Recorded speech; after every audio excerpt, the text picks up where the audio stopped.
Controllers are pretty much everywhere these days, and honestly, most of them feel kind of the same after a while. Every now and then though, one pops up that feels like it's actually trying to push things a little bit, especially in the more affordable range. With so many third-party options floating around, it can be tough to know which ones are actually worth your time, and which ones are just going to end up in a drawer. Well, I think I might have just found one that hits the sweet spot of being budget friendly without feeling cheap.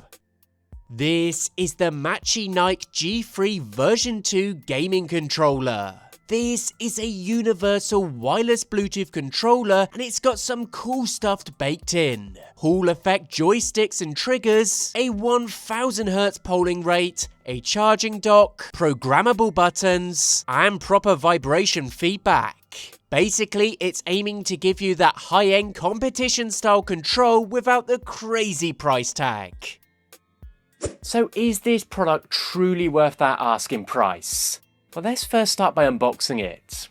Now, as you can imagine, the unboxing experience is a little basic. You really only get the controller itself, a dedicated charging dock, a USB-C cable, and some basic paperwork. I will start by saying the dock is a nice touch right away. It's been designed for drop and charge simplicity, so you don't have to fuss with cables every time you need to top up. First impressions when picking up, well, it feels okay. It's not heavy at all. It does feel a little plasticky in areas, but nothing that shocks for the price tag, and certainly doesn't reflect the controller at all. Taking a closer look at the rear of the dock, you'll notice it's not just here to charge. It actually doubles as a USB extension hub. That little detail apparently helps reduce signal interference and means you get a more stable connection even when you're playing wirelessly. It is a small addition, but one that will probably come in handy if you plan to use it for PC gaming. I also like how the controller and dock feel like part of a set rather than two separate pieces of kit. The design ties them together, so when it's sat on the desk charging, it doesn't look like clutter. It can actually look like part of your setup. Now on to the main star now, the controller, and I can't deny it looks and feels premium for its class. Honestly, for the asking price, I think you're getting a bargain here. The more time I spent with it, the more impressed I was with the overall build. There's no rattling or squeaky plastic, even when you grip quite hard.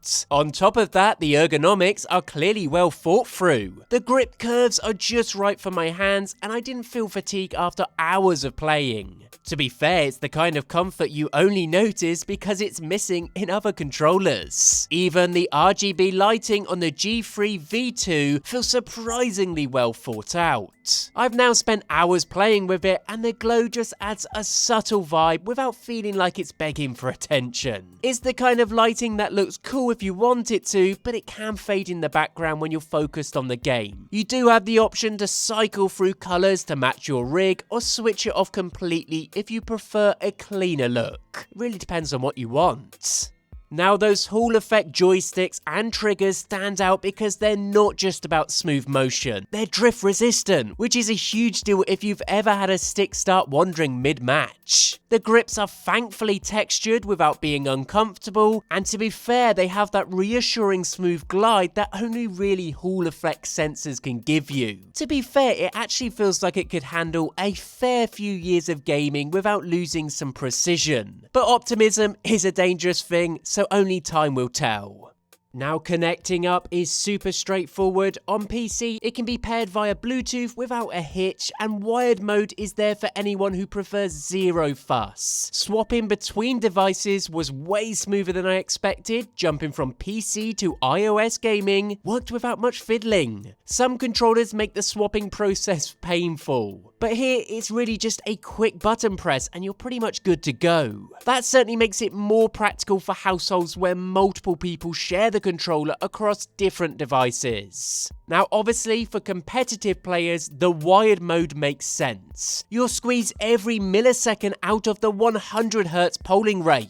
For more casual gaming, wireless felt just as solid though. From my experience, the 100Hz polling rate is no gimmick. It feels sharp with inputs registering instantly, even in twitchy shooters. In FPS titles, the low latency mode made it feel snappy and responsive, and the joysticks track smoothly without any drift. One feature I really liked on the Machenike G3 V2 is the two remappable back buttons. They're super handy because you can set them up for shortcuts or combos, which really cuts down on all that extra finger movement during gameplay. For me, it made a noticeable difference in faster paced games where every millisecond counts. Setting them up is pretty straightforward too. There is a dedicated button combination on the controller that lets you enter remap mode. Once you're in, you just press the back button you want to assign, then press the face button or trigger you want to mimic. It's great because you can switch them around on the fly if you want a different setup for different games, which is certainly nice if you're hopping between genres. It's a small feature, but it actually adds a lot of flexibility and makes the controller feel way more custom without being too complicated. The vibration system deserves a mention too. It's got multiple levels and asymmetric motors, so you feel the difference between a car engine rumble and a gun recoil. Most controllers give you a single buzz, but here you get a layered sensation. Different levels of feedback depending on what's happening in-game. The result is actually a controller that makes the games feel more tactile and rather immersive. Certainly a thing that a lot of controllers in this price range just ignore. Battery life held up well. The 1000 mAh battery easily saw me through a week of evening gaming sessions before really needing to be topped up. And with the dock, charging is as simple as dropping it on and forgetting it until the next time you play. Pairing these two together in a bundle like this at the current asking price, well, it's not really heard of. Now, the Machenike G3 V2 is a gaming controller built to punch above its weight, with features like Hall effect joysticks, that 100Hz polling rate, that really nice dedicated charging dock, and solid cross-platform compatibility. It feels like a serious piece of kit for such a cheap asking price. For me, it's one of the more capable mid-range controllers I've tested, and it shows that Machenike is taking aim at the pro-level market in all the right ways. What makes it shine is the way it blends pro-level features with everyday usability. It doesn't feel like you're compromising to save money, nor does it feel like a gimmick. If you want a controller that covers competitive shooters, long RPG sessions, mobile gaming, and even casual platforms without breaking a sweat, this is worth looking at. Sure, it's not flawless, and if you're used to high-end controllers, although this one feels solid in the hand, the lightweight nature of it might sway you to think twice. But I will say the mix of performance, comfort, and versatility makes it one of the strongest options in its class and its current asking price. This may be cheap, but it performs like a competitive option. As always, be sure to check this product out in the link in the description. Let me know what you think.